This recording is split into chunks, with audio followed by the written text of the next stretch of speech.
Welcome to the Old Soul, New Soul Astrology podcast. Thomas Miller along with Robert Glasscock. And Thomas Miller is a guest in Robert Glasscock's house for one more episode.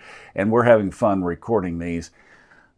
You know, have you ever met somebody and you want to, if you're an astrologer, you think maybe there's something that we might do beyond just here, and you want to know their chart. So you figure out on that first date, how do I get this person's birth information and not be just blatantly obvious?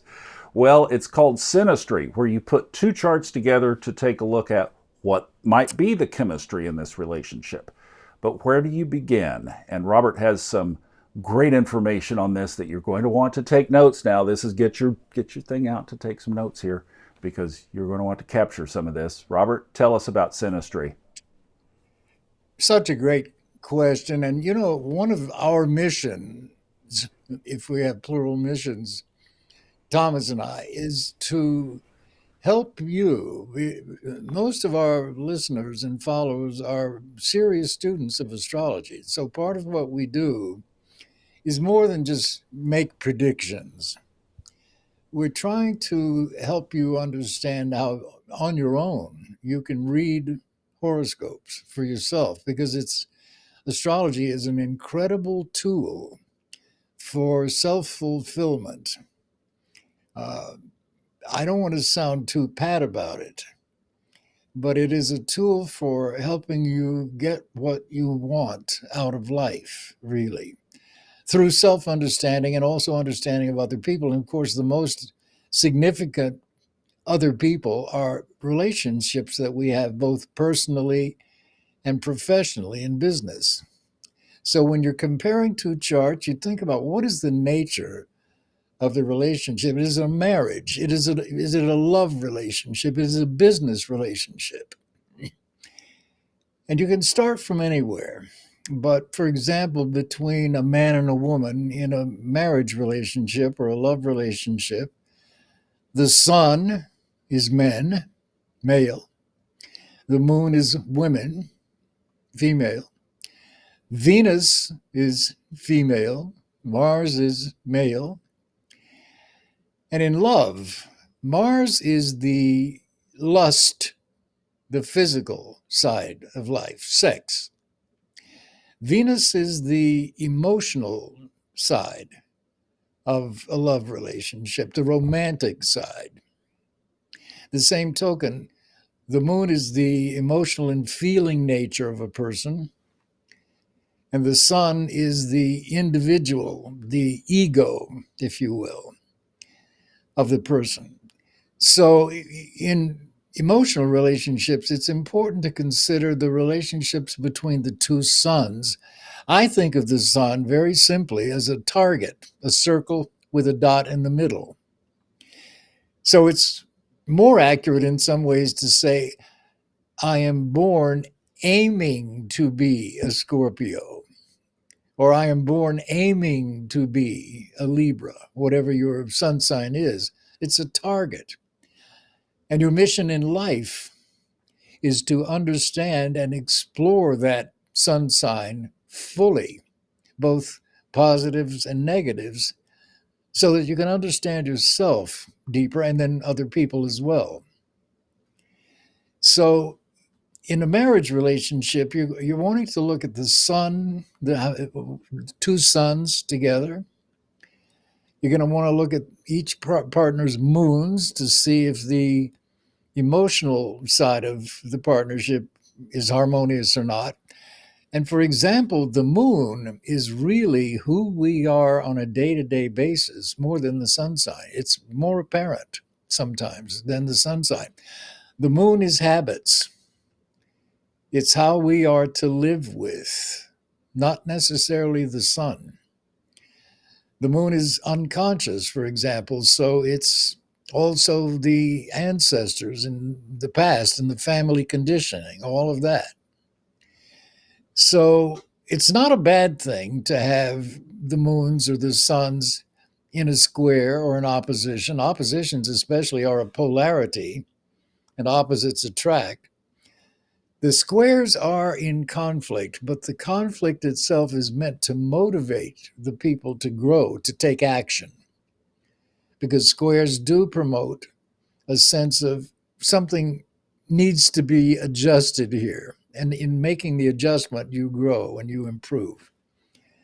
So, looking at the sun, the moon, Mars, and Venus, and this is primarily, we're talking now romantic relationships, and then also the ascendant, because the ascendant is, in essence, the front door to a house. Let's say it's the impression that we make, the initial impression that we make on other people. And the planet that rules the ascendant becomes our life ruler or our chart ruler. And that tends to be the immediate impression. We make it maybe very different than what's really inside of us when we study the full horoscope. In a business partnership, you also want to consider Venus because it does rule money as well as love, and it does rule harmony and cooperation. But it rules money and values. So you want in a business partnership, you want, if you can, to have a harmonious relationship between the two Venuses, because that will show you each individual's sense of values and their sense of how to make and handle money just through Venus. Mars is action. So in a business partnership, we're not talking about a sexual romantic relationship, but we are talking about teamwork and collaboration. And this has to do with Mars. So you want to study the relationships between the two people's Mars. You also, in a business relationship especially, you want to study the two Saturns and the two Jupiters, because those particularly have a lot to do with business cycles in life. So I don't know, Thomas, we could take a look at our two charts. We've got it queued up, so let's just take a look and we can point some of these things out in the podcast and astrology business relationship that Robert Glasscock and I formed some time ago. 3 years now? 250 episodes, I think we already. Yeah. When I approached you with this back in 2022, did you ever imagine that we would be 250 podcast episodes down the line? Never, never. Never. Yeah. And it's fascinating to me. We met in my classes at Kepler College. You'd been taking astrology in those classes for, I don't know, a couple of years. So that's how we knew each other. Yeah. And it's only through those classes I knew that you were a good astrologer, but that's really all I knew about you. And then you called me over 2 years ago now to say, have you ever thought about doing a podcast? And I said, yeah, but I don't have time for the learning curve. Well, I've been in broadcasting all of my life. That is my life. And let's talk about it and think about it. And when you look at the two charts, Thomas, it's fascinating how we met. Look at the charts for a second. It is. And that, that afternoon, I mean, in that first phone call, we agreed. And I said, okay, I'll get things started and be back with you. But here, so it wasn't, we didn't analyze the charts, but here they are. And what you said, always start with where your eye falls in the chart. As I just called this up, that's where my eye fell, right there. And for listeners, Thomas, what you just said is such a great point. I know it's kind of a mantra of mine. People, new astrologers especially, all say, where do I start? And this, I've taught this. You start from where your eye goes, whatever the first thing is that catches your eye. Start there. And for our listeners, I circled our two parts of fortune are within 5 degrees of each other in the 6th house of our work and self-integration, and they are in the sign of Cancer, which is, to me, that's a lot of intuition. And that's probably why we both were like, I'll bet this would work. And we felt it before we knew it. It's amazing. And when you think about what the part of fortune is, and this is for everybody, but you know this, Thomas, the part of fortune is an old Arabic part. They came up with something like, 87 different parts, the part of sickness and the part of travel and all of that. But the part of fortune is unique. And it's one that most astrologers still use. It synthesizes the 3 most individual and fastest moving points in the horoscope: the sun, the moon, and the ascendant. And according to the ancient Arabic astrologer rules, the part of fortune is calculated differently for a day birth or a night birth. Now, your computer program will take care of that for you, but it's fascinating. The part of fortune is the synthesis between your sun, moon, and ascendant. So it's where a person is their most holistic, their most whole and complete. The sun, the moon, and the ascendant, all synthesized in this one point. So let And me ask you something. In a business relationship, when you see that, is if we had been looking at the charts and somebody laid a proposal in front of you, would you lean in toward it just based on that? lean in. I probably wouldn't look at anything else. Okay. Now I I, want to, but I also want to bring our folks in there who are, yeah, but what about if I'm dating somebody? So what about a non-business relationship, a it's relationship? it's the same thing. You and I have a kind of love. We love and appreciate what we do for a living. Astrology, we love it. So we've got that identity. And we love and respect each other in that same way. We each have different skills and talents and leanings and so on, but they mesh beautifully. Cancer is two things. It used to be called the Rockefeller sign because the original Rockefeller was a Cancerian. So Cancer is one of the signs of business. Well, we both have our part of fortunes there. It's also, Cancer is the sign of security. And from day one, you and I have both felt very at home with each other. Hmm. And so that's also indicative here. But it's fascinating to me that that's the first thing your eye goes to. Well, We that was met, just me.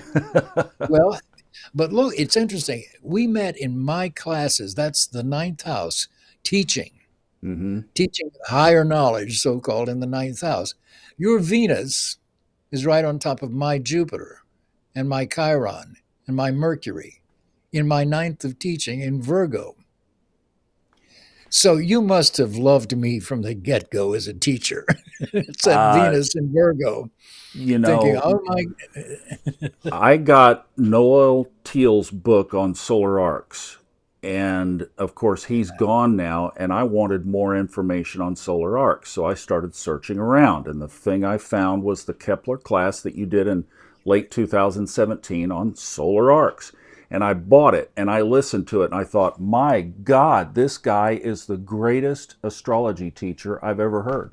And I well, still now you believe know it to this better. day. No, no, I know, I do know better. I know I was right. But it's fascinating. If you look at these two charts, that's how we met. Yeah. But there's a lot more going on there than that. Look at your sun at 6 Scorpio, right on top of my Venus in Scorpio in my 10th house Mm. of career. Let's just circle the 10th because that is a big deal. Well, not only that, you have your sun conjunct Neptune, which is highly spiritual, highly metaphysical, and boy, oh boy, as I've got, and along with Mars too. Hmm. So as I've gotten to know you, and your whole background is very spiritual, very religious, very metaphysics, and then it's in broadcasting for a career. So what a combination! Right on top of my Venus in Scorpio, and frankly near my midheaven as well. Hmm. So and it's your stellium in Scorpio falls in my 10th house of the career. It is And almost my like we were supposed to work together there, wasn't it? I think so. And That's certainly my I've mentioned this in the past, but it may not have locked in just in this context as we're discussing here, that because of that configuration of a midheaven in the ninth house in Pisces in my natal chart, and that stellium in the fifth house of creativity, but also a little bit of independence there with that fixed Scorpio, I've never felt comfortable in quote unquote secular work. When I went to college, my intention was to go into seminary, and then I took a turn into broadcasting, and I'm very glad that I did. But even doing that, I was like, I was a reporter when I was anchoring the news when I was 21 years old, and it just didn't feel fulfilling to me. And that's kind of weird. But with that, that stack in there, applying broadcasting to this conversation, I'm in heaven. It's like perfect fulfillment. well. I think too. One of the things that you do have in common with all of your different careers is your Jupiter and Mercury in Sagittarius in your sixth house of work and occupation, every single thing you've done, from considering going into the ministry back when you were younger to then going into journalism, broadcasting, it's all Sagittarius communications. And of course, Sagittarius never stops learning and growing if it is a positive kind of Sagittarius, and which yours is. Jupiter and Mercury can join, and your Jupiter and Mercury can join in Sag. Perpetual learner. You never stop. You are always yearning to not only learn more, but to teach more. You're a natural teacher. I am too. Mm-hmm. So we Yeah. love to do that. But everything you've done has had to do with communications, broadcasting in particular. And there's your Mercury Jupiter. And they both are square Pluto. Squares, everybody thinks they're Mm. bad aspects. They're not. They can be stressful. But your Pluto in Virgo, squaring that Mercury and Jupiter, that's an aspect of a healer, Thomas. It would make a great surgeon in a different chart, for example, or a great doctor, despite the Mm. square. Squares are action, they're not negative. And secretly, with your Pluto in Virgo squaring your Mercury and Jupiter, Jupiter is the world. You want to heal the world. That is your mission in life. And you're doing it through communications and broadcasting. I don't have that same desire to heal the world. I do have a desire to show people what they can do with astrology. That I love Mm-hmm. Mm-hmm. because it saved my life, really. It's made all the difference. So here we go again, and look at our Venuses, for example. I was talking earlier in Synastry about values. Your Venus is in Virgo, mine is in Scorpio. Harmonious. Virgo Right. and Scorpio. Right. Sextile. Your Mars is in Scorpio. My Mars is in Libra. It's okay. And in my chart now, I have what is called a mutual reception. My Mars is in the sign of Venus. It's in Libra. My Venus is in the sign of Mars, Mm-hmm. Scorpio. So with mutual reception, I can read my Venus, retaining the same degree it's in, back in Libra. So I can read my Venus at 4 degrees Libra, which is right on your north node at 3 Libra. Yeah. I can read my Mars rather, at 22 Libra. I can read it back in Scorpio, its own sign, because of mutual reception. So I can read it at 22 Scorpio. So Mm-hmm. it again falls in your 11th house. So we've got all of that emphasis up there in the 10th house and work and career. That's absolutely the kind of relationship that we have. You had also mentioned the Saturns. Now, if we were just looking at our natal charts, Robert and I both have Saturn in the seventh house, the way mine is with the Gemini rising. But here they're opposite each other. Robert's in Cancer, and they're 8 degrees apart. So, in our Saturns, to me, that's longevity of this. It is. It's also Saturn is the business planet. It's interesting about Saturn in the 7th house, as we both have it. That is called accidentally dignified. It's Saturn is exalted in the sign of Libra, and Saturn in the 7th house is Libra's house, so it's accidentally dignified. Now, I have found, and you have found, and many people with Saturn in the 7th have found this, business partnerships somehow tend to work out better than marital partnerships. Mm. Not always, it depends, but they tend to do that. I would think so. I would absolutely think so. So knowing what I know about your personal life and my personal life, I'd have to say that's Well, true. it's because you had said that with Saturn in the seventh, you tend to focus on work. And you and I have recorded stuff at 4:30 in the morning. We've recorded stuff at 10 o'clock at night. We work on the weekends. We respect each other's schedule. When we say we're going to be somewhere, we are at the appointed time, or we're in communication about it as to why not, so we're not wasting the other person's time. All of these things are business type politeness, polite, nice things Polite that we is a do. word. Polite, yeah, but it is. It's just respect, mutual respect. Yeah. For some reason, the relationship thing just, didn't click for me. I'm still, I would be optimistic if somebody listened to all these podcasts and you hadn't thoroughly scared them off. Could there be another relationship? Never say never, right? But the point is, you and I really do get our jazz and our juice from the work that we do, and we put ourselves into it. The fact that those two Saturns, as we put our charts on top of each other, are opposite, how do you play that in? And especially, too, that we've got not a seventh first axis, but we've got a 7-12 axis here. Well, I like it because oppositions are polarities.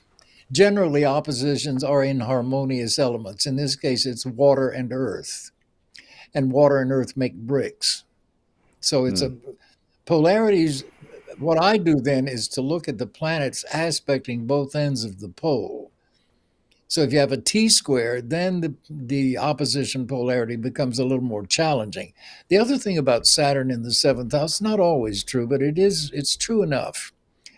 These are people that tend, whether they know it or not, to be wedded to their work and their careers. Now, if they're negative people who never find a career identity, they're still wedded to their career, but in a negative sense. They will view themselves as failures. They will never be happy in work, and that will color their whole lives, including their marriages and so on.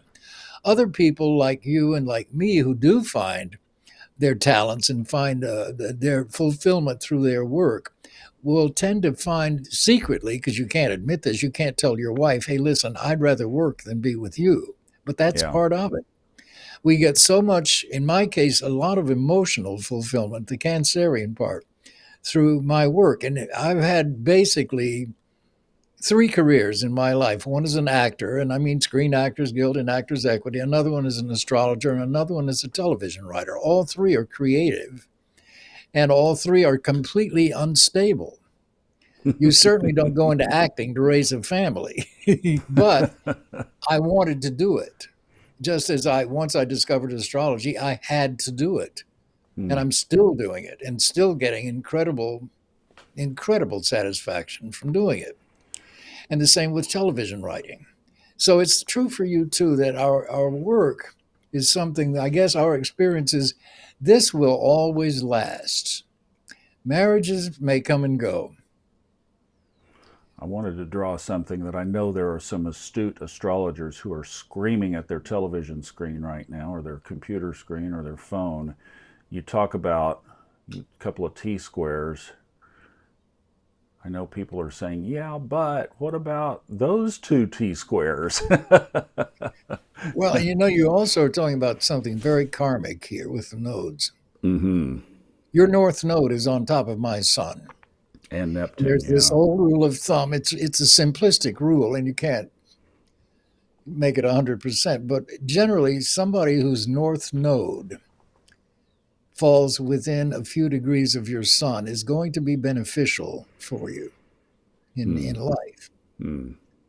Somebody whose south node falls within a few degrees of a planet may not be. They may be challenging.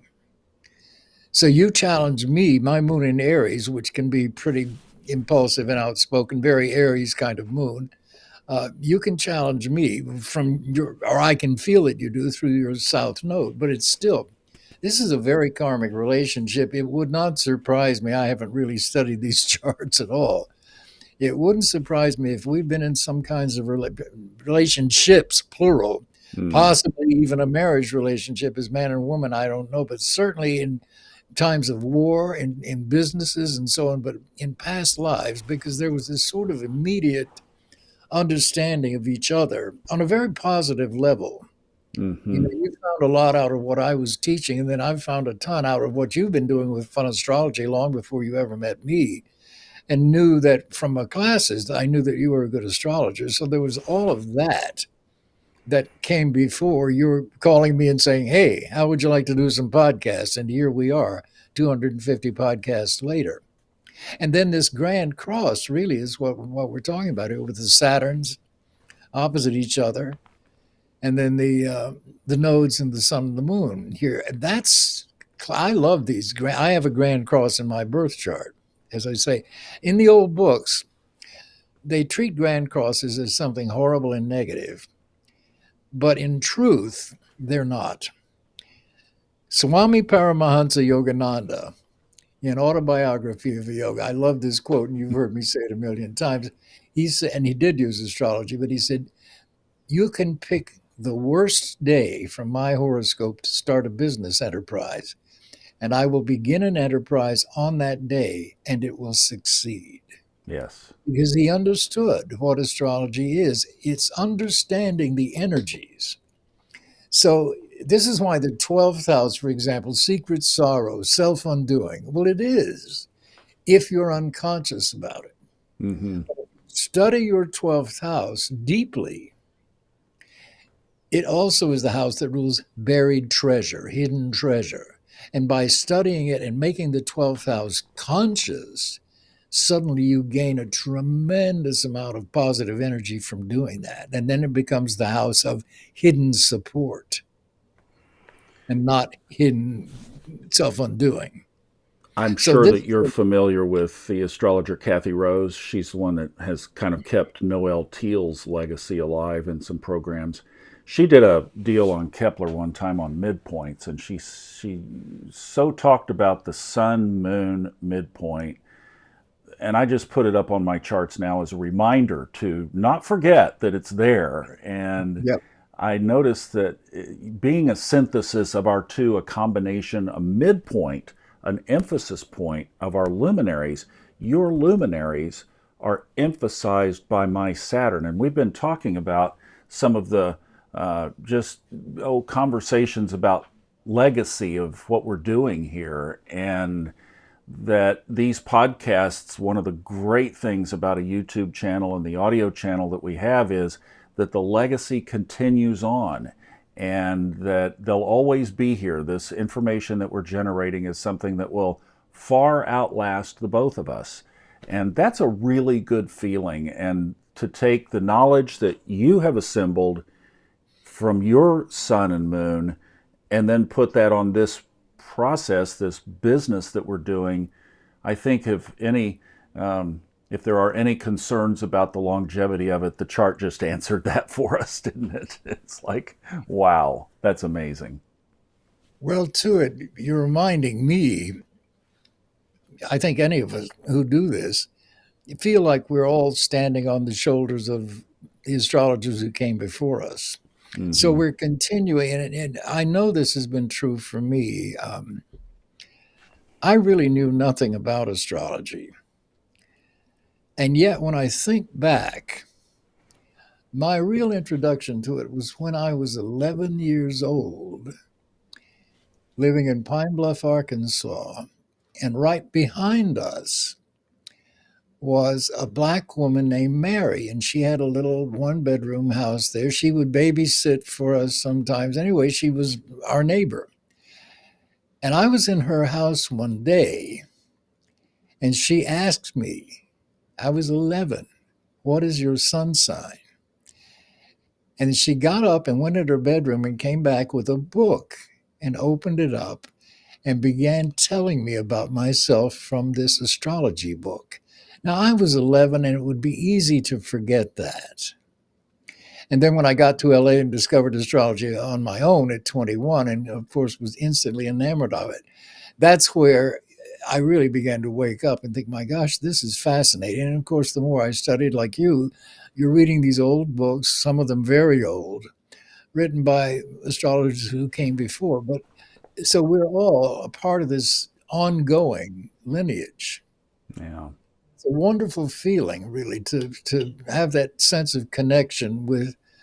I knew Noel Teal, for example, briefly, but I knew him Lucky through quite you. a chance.